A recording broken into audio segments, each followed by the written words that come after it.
Hello everyone, welcome back to our channel బైతా sweet food. కొత్తిమీర పచ్చడి అందరూ టేస్ట్ చేసి ఉంటారు, కానీ కొత్తిమీర మెంతికూర పచ్చడి చాలా తక్కువ మంది తెలిసి ఉంటుందండి. ఒకసారి ఈ విధంగా ట్రై చేయండి. తక్కువ ఆయిల్తో ఎంతో రుచిగా నిల్వ పచ్చడి చాలా అంటే చాలా బాగుంటుందండి. ఈ సీజన్లో కొత్తిమీర చాలా ఎక్కువగా దొరుకుతుంది కాబట్టి ఒకసారి ఇలా చేసి పెట్టుకుంటే సంవత్సరం పొడవునా స్టోర్ ఉంటుంది. నేనైతే ఒక కట్ట కొత్తిమీర, ఒక కట్ట మెంతికూర తీసుకున్నాను. వీటిని శుభ్రంగా క్లీన్ చేసుకున్న తర్వాత ఒలుచుకొని పక్కన పెట్టుకున్నాక శుభ్రంగా మట్టి లేకుండా కడుక్కోవాలి. ఇందులో వాటర్ మొత్తం ఉడికిపోయిన తర్వాత పల్చటి క్లాత్ పైన నీడలో కానీ కొద్దిగా ఎండలో కానీ ఈ విధంగా తడిపోయేంత వరకు ఆరబెట్టుకోవాలి. తడి లేకుండా చూసుకోండి, లేదంటే ఊరగాయ అనేది పాడైపోతుంది. చూడండి, ఈ విధంగా బాగా ఆరిపోయినాయి కదండి. ఆరిపోయిన తర్వాత సన్నగా ముక్కలు కట్ చేసుకొని పక్కన పెట్టుకోవాలి. ఇప్పుడు ఒక కడాయి తీసుకొని అందులో కొద్దిగా ఆవాలు, కొద్దిగా జీలకర్ర, మెంతులు కొద్దిగానే వేస్తున్నానండి. ఎందుకంటే ఆల్రెడీ మనం మెంతి ఆకు యూజ్ చేస్తున్నాం కాబట్టి తక్కువగానే వేస్తున్నాను. మీరు వద్దనుకుంటే స్కిప్ అయినా చేయొచ్చు మెంతులు.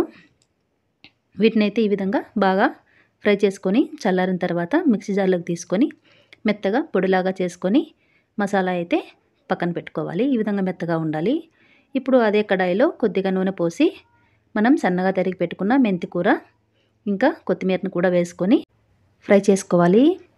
ఈ ఆకు మొత్తం ఫ్రై అయ్యేంత వరకు మనం కంటిన్యూగా కలుపుతూ ఫ్రై చేసుకోవాలి. మనం మధ్యలో ఈ విధంగా మంట హై టు లో ఫ్లేమ్లో అడ్జస్ట్ చేసుకుంటూ బాగా ఫ్రై అయ్యేంత వరకు మనం పచ్చివాసన పోయేంత వరకు వేయించుకున్నట్లయితే సరిపోతుంది. ఆకుకూర మొత్తం బాగా ఫ్రై అయిపోయిన తర్వాత స్టవ్ ఆఫ్ చేసి చల్లారనివ్వడానికి పక్కన పెట్టుకుందాం. ఇప్పుడు ఒక కడాయి తీసుకొని అందులో కొద్దిగా ఆయిల్ పోసుకుంటున్నాను. అది వేడైందా లేదు చెక్ చేసుకోవడానికి కొద్దిగా ఆవాలు వేసాను. అవి చిటపట్లాడాక ఇంకొద్దిగా ఆవాలు వేసి వెల్లుల్లి రెబ్బలు కొద్దిగా కచ్చాపచ్చాగా దంచుకున్న వెల్లుల్లి కూడా కొద్దిగా వేసుకున్నాక ఒక 3 ఎండుమిర్చిని కూడా తుంచేసి వేసుకుంటున్నాను. ఇప్పుడు ఒకసారి మొత్తం అన్నింటినీ ఇలా కదిలిచ్చేస్తున్నానండి. ఇప్పుడైతే స్టవ్ ఆఫ్ చేసేసుకున్నట్లయితే ఆ వేడికే ఇవి ఫ్రై అయిపోతాయి. ఇప్పుడు ఈ ఆయిల్ మసాలా కూడా చల్లారనివ్వాలి. నేను పులుపు కోసం అయితే నిమ్మకాయ రసం తీసుకుంటున్నాను. మీరు కావాలంటే చింతపండు కూడా తీసుకోవచ్చు. వేడినీళ్ళు వేసి చింతపండు గుజ్జైనా వేసుకోవచ్చు. ఇప్పుడు మిక్సీ జార్లో చల్లారిన కొత్తిమీర మెంతికూర వేసుకొని ఈ విధంగా గ్రైండ్ చేసుకోవాలి. మీకు మరి మెత్తగా అయినా గ్రైండ్ చేసుకోవచ్చు, మీకు కావాలంటే కచ్చపచ్చగా గ్రైండ్ చేసుకోవచ్చు అండి. ఇప్పుడు ఒక బౌల్లోకి తీసుకున్న తర్వాత అందులో 1.5 స్పూన్ కారం, 1.5 స్పూను మనం ప్రిపేర్ చేసుకున్న ఆవాలు, జీలకర్ర, మెంతి పొడి, ఇంకా 1.5 స్పూను సాల్ట్ వేస్తున్నాను. ఇవన్నీ వేసిన తర్వాత చూడండి, నిమ్మరసం కూడా వేసుకొని అన్నింటినీ బాగా కలుపుకోవాలి.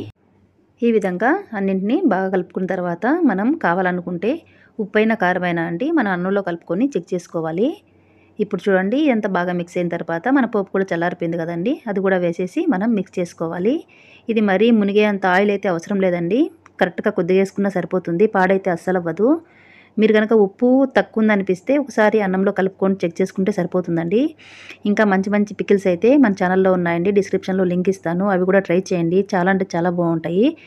మీరు కనుక మా వీడియో ఫస్ట్ టైం చూస్తున్నట్లయితే, మా వీడియోస్ మీకు నచ్చినట్లయితే ప్లీజ్ ఛానల్ని అయితే సబ్స్క్రైబ్ చేసుకోవడం అస్సలు మర్చిపోవద్దండి. మరిన్ని మంచి మంచి రెసిపీస్ అయితే ఛానల్లో ఉన్నాయి, అవి కూడా ట్రై చేయండి. ట్రై చేశాక మీకు ఎలా వచ్చిందో కామెంట్ సెక్షన్లో కామెంట్ చేయండి. చూడండి, మన యమ్మీ కొత్తిమీర మెంతికూర పచ్చడి అయితే రెడీ అయిపోయింది కదండి. చూడడానికి చాలా యమ్మీగా ఉంది, చాలా టేస్టీగా ఉంటుందండి.